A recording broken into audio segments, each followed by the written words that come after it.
Doutora Regina Buffman, doutor André Moreira, boa tarde, bem-vindos. Boa tarde, que prazer Oi, estar aqui Ari. de novo. Boa tarde. O prazer é todo nosso de recebê-los aqui mais uma vez. Hoje estreando oficialmente nossa coluna, muito feliz de estarmos dando esse pontapé inicial e trazendo um tema tão importante, tão atual, que é o PMMA, especialmente ali a sua aplicação na face, né? Então eu começo do início de verdade, perguntando a vocês do que se trata do que se tratam essas 4 letrinhas, o que é essa substância? O assunto de hoje é polêmico, eu até comentei com a Regina, a gente vai começar a coluna já com risco de ser cancelado na internet. A gente começa com o pé na porta, não é não? A gente chegou chegando, Ari. Mas tudo que a gente vai falar hoje, isso é um disclaimer muito importante, gente, não é baseado só na nossa experiência, nossa opinião, é tudo baseado no que a Sociedade Brasileira de Dermatologia, junto com a Sociedade Brasileira de Infectologia e a Anvisa recomendam. A doutora Regina vai começar explicando um pouco, né, do que é o produto e depois eu vou falar em que a gente utiliza ele de fato. O PMMA é um polímero plástico que não é novidade, Ari. Tá. Na medicina, a gente usa isso há muito tempo. Os primeiros relatos são na década de 60, como cimento ósseo, né?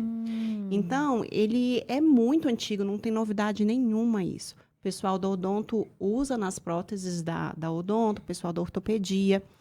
E ele pode ter vários formatos. Na dermatologia e na estética, ele assume o formato de um gel que pode preencher tecidos moles.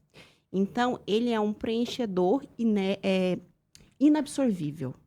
Entendi. Ele entra com essa função de preencher espaços, né? Uma indicação clássica, e eu arrisco dizer que é a única que eu enxergo assim de fato, uma justificativa, é que a Anvisa orienta e ela autoriza por profissionais médicos habilitados o uso de PMMA em pacientes que tiveram retrovirose, que é a AIDS, né, o HIV, Tá. e precisaram tomar aquela medicação chamada TARV. Antigamente, a TARV fazia muito lipodistrofia, que é atrofiar as gorduras da face. Então, a pessoa ficava com o rosto estigmatizado.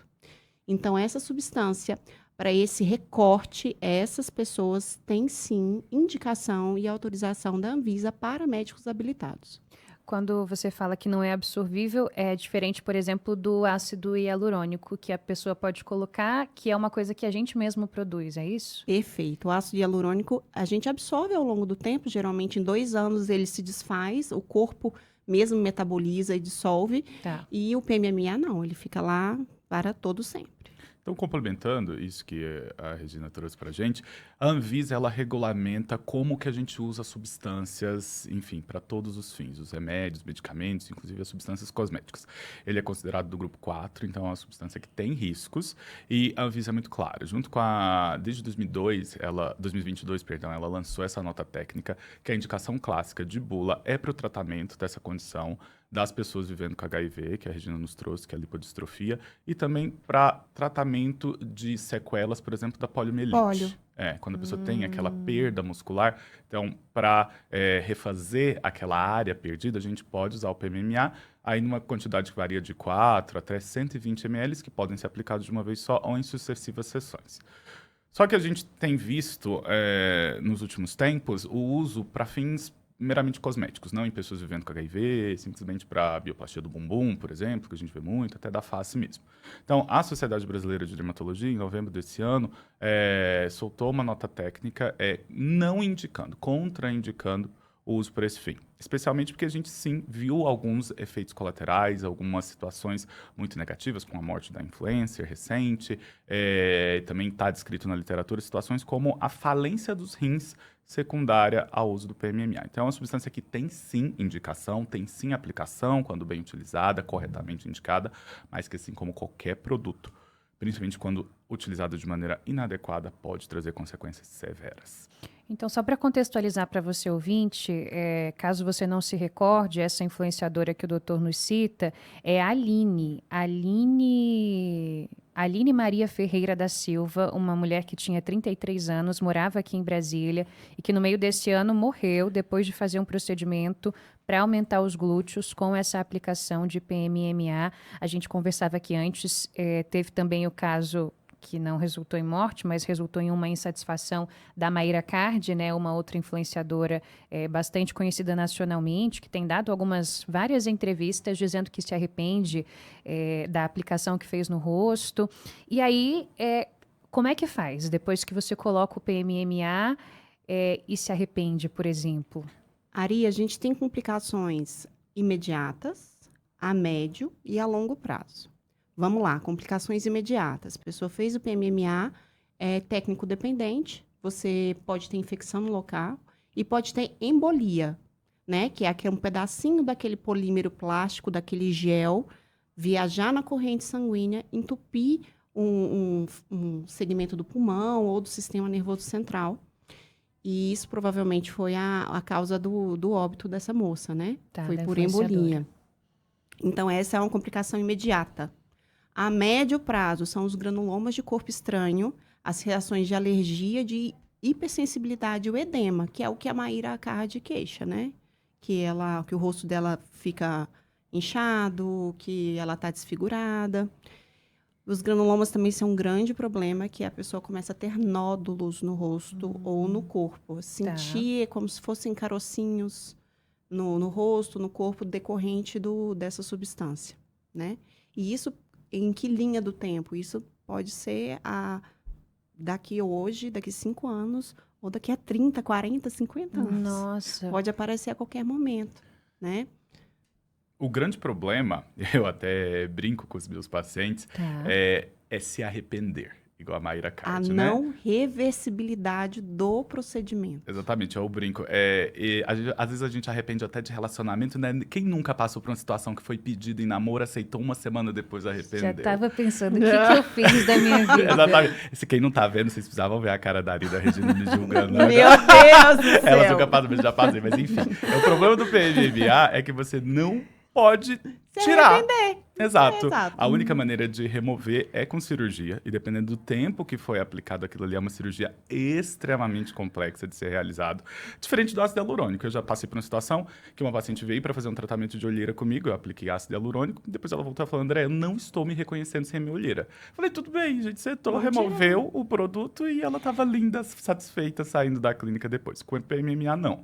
Quando você aplica, a única forma de remover é através da correção cirúrgica, que Agora, é extremamente Ari, complexa. Vou te falar uma coisa. O ácido hialurônico, existe aí a hialuronidase, que é o antídoto, vamos dizer assim, que a gente aplica e ele derrete a substância. Ok, então é um procedimento reversível. Uhum. Muito comum a pessoa agora está tendo um explante de silicone, né? A pessoa coloca a prótese de mama, não quero mais, Daí tira a prótese. Só que a prótese, ela é capsulada. O cirurgião vai lá, abre, tira a cápsula bonitinha, que é aquele disco, fecha e ok. Uhum.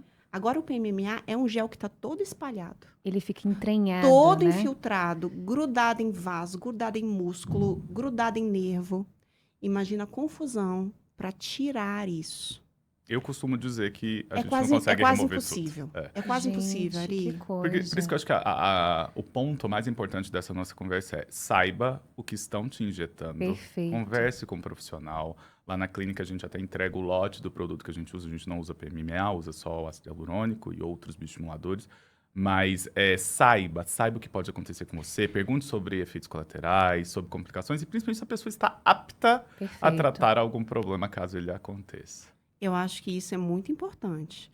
O profissional que injeta é o profissional que deve saber conduzir caso não der certo. Então, o caminho da ida e da volta tem que ser muito bem feito. Agora, uma dúvida.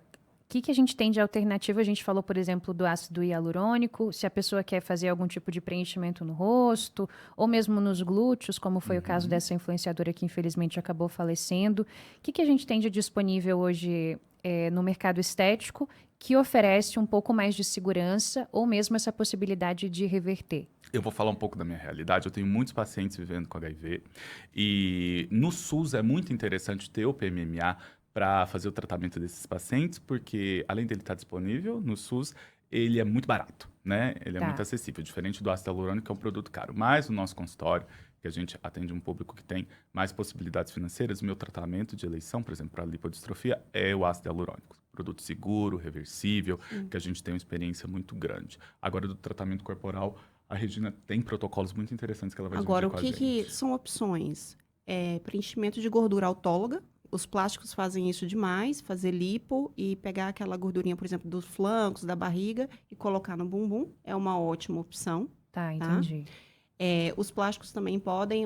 a prótese de silicone para o bumbum, em relação ao PMMA, é muito mais seguro, porque se você precisar tirar, você faz o explante tranquilamente. Uhum.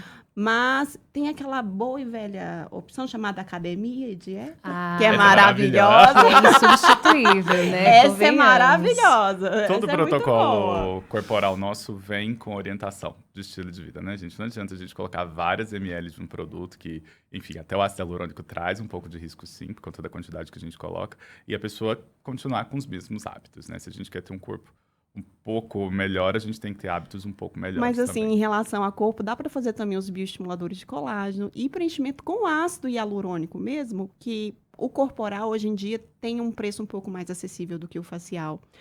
Mas, gente, é importante ficar a dica. Confie no profissional que está te atendendo.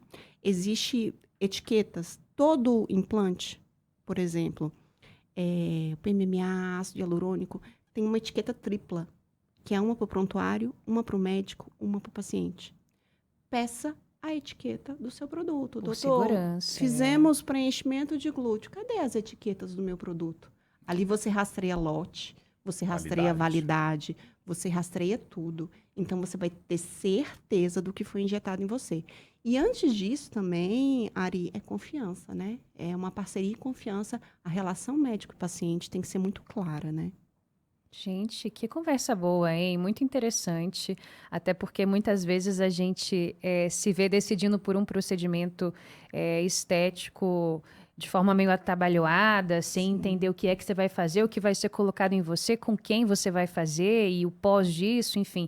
E muita gente acaba se arrependendo ou se vendo ali em maus lençóis por conta disso. Então, conversas como essa que a gente teve hoje servem para que você tenha um pouco mais de consciência sobre o que você está fazendo, com quem você está fazendo, e a gente está aqui para trazer, com a ajuda dos doutores, essas informações corretas e confiáveis para vocês. Regina Buffmann, André Moreira, muito obrigada por hoje. Até a semana que vem. Nós que agradecemos, Ari. Até breve.